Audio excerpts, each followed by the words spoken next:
তো hello students, welcome to Kalbodh complete history. আজ আমরা দেখব মাধ্যমিকের সেকেন্ড চ্যাপ্টারের সংস্কার বৈশিষ্ট্য ও পর্যালোচনা। এই চ্যাপ্টারের থেকে আজকে আমরা যে পার্টটি আলোচনা করব সেটি হচ্ছে সাহিত্য। তৎকালীন সমাজে অর্থাৎ 19 শতকের মধ্যভাগ এবং 19 শতাব্দীর প্রথম দিকে বা শেষ দিকে সাহিত্যের মাধ্যমে কিভাবে সমাজ চিত্রটিকে তুলে ধরা হয়েছে তার একটি চেষ্টা হচ্ছে হুতুম প্যাঁচার নস্কা। এছাড়াও আরো আলাদা গ্রন্থ আছে, যেমন নীল দর্পণ বা আলারের ঘরের দুলাল। এগুলি কিছুগুলি গ্রন্থগুলি আছে যেগুলির মাধ্যমে তৎকালীন সমাজের চিত্রগুলি আমরা স্পষ্টই লক্ষ্য করতে পারি এবং জানতে পারি যে তৎকালীন সমাজটা ঠিক কিরকম ছিল।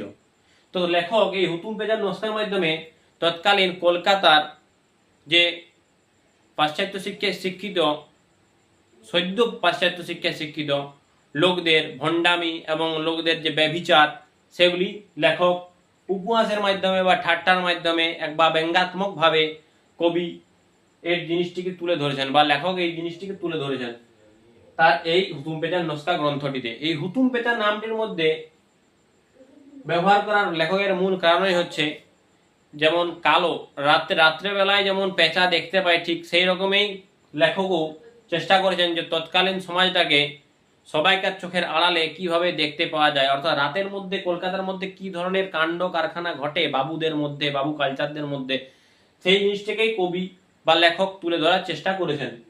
এখানে 1862 সালে লেখক এই গ্রন্থটি রচনা করছেন, এই হুতুম প্যাঁচার নস্কা। মাত্র 30 বছর বয়সেই তিনি এই অসাধারণ গ্রন্থটি রচনা করে সবাইকার কাছে আজও পর্যন্ত স্মরণীয় হয়ে আছেন। তিনি সাধারণত তৎকালীন সমাজে বাবু যে কালচার ছিল সেই সম্পর্কে এই গ্রন্থে আলোচনা করেছেন। তাতে তিনি কলকাতার বাবুদের মদ্যপান, বাইজি নাচ এবং ফালতু জিনিসে টাকা ওড়ানো, এই সব জিনিসগুলোকে অত্যন্ত উপহাসের সহিত তিনি ব্যবহার করেছেন। কারণ তৎকালীন সমাজে যদি উপহাসে, যেমন লেখক ঠিক এই কথাগুলি উল্লেখ করেছেন যাতে লোকে না বুঝতে পারে, অথচ তিনি তাদের সম্পর্কে ওই জিনিসটি আলোচনা করছেন। এইরকম হাসি ঠাট্টার মাধ্যমে তিনি এই কথাটি বলেছেন। যেমন কিছুগুলি ক্যারেক্টার এই গ্রন্থে কবি লেখক বা উল্লেখ করেছেন, সেগুলো হচ্ছে চাটুর্যে, ভগবান চাটুর্যে। এবার যাদের বোঝার আছে তারা বুঝে যাবে ভগবান চাটুর্যে তৎকালীন সমাজে কে ছিল।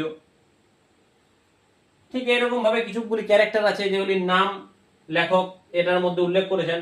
এছাড়া উৎসবের নামে হুজুক, তৎকালীন সমাজে যে কলকাতার চড়ক পূজা ছিল, দুর্গাপুজো ছিল, রথযাত্রা ছিল, স্যারি শ্যাম্পেনের মজলিস ছিল, গঙ্গায় নৌকোবিলাস ছিল, এগুলিতে তিনি ভণ্ডামি লক্ষ্য করেন এবং সেগুলির ওপরেও তিনি অনাচার দেখেন। তাই তিনি তার কলমে মাধ্যমে, এই গ্রন্থের মাধ্যমে তিনি সেই জিনিসগুলোকে তুলে ধরার চেষ্টা করেছেন যে কলকাতার মধ্যে যে ধার্মিক যে মানুষের ভাবনা থাকে, সেই ধার্মিক ভাবনাটাকেও এই কলকাতার বাবু কালচারের মাধ্যমে বা কলকাতার সদ্য ইংরেজি শিক্ষায় শিক্ষিত ভণ্ডরা কিভাবে সেগুলিকে রসাতলে বাড়াবার চেষ্টা করছিল। কারণ এই সমস্ত পুজোগুলোর মাধ্যমে একটি ধর্মীয় মানুষের চিন্তা ভাবনা থাকে, তো সেগুলি বাদ দিয়েও তারা বিভিন্ন রকম এগুলোর মধ্যে চেষ্টা করতো নিজেদের বিলাসিতা দেখাবার জন্য, ভণ্ডামি বা হুজুক, এই জিনিসগুলি নিজেদের বড়ত্বায় দেখানোর জন্য তারা এই সব জিনিসগুলি ব্যবহার করত পুজোর মাধ্যমে। এবং সমাজে তৎকালীন সমাজের যে দুর্নীতি ছিল, সেই সমাজের দুর্নীতিগুলিও তিনি এই গ্রন্থের মাধ্যমে ফুটিয়ে তুলেছেন। যেমন সমাজের চোর, পকেটমার, ঘুষখোর পুলিশ বা ঠগ উকিলদের সম্পর্ক এই বই থেকে জানতে পারা যায়। প্রথমেই বলা যায় যে লেখক এই গ্রন্থটি অত্যন্ত সহজ সরল ভাষায় লিখেছেন, যেখানে আমরা কলকাতার ব্যবহৃত ভাষা বা চলতি ভাষা বা লেখকের ভাষায় হচ্ছে হুতুমি বাংলা ভাষা।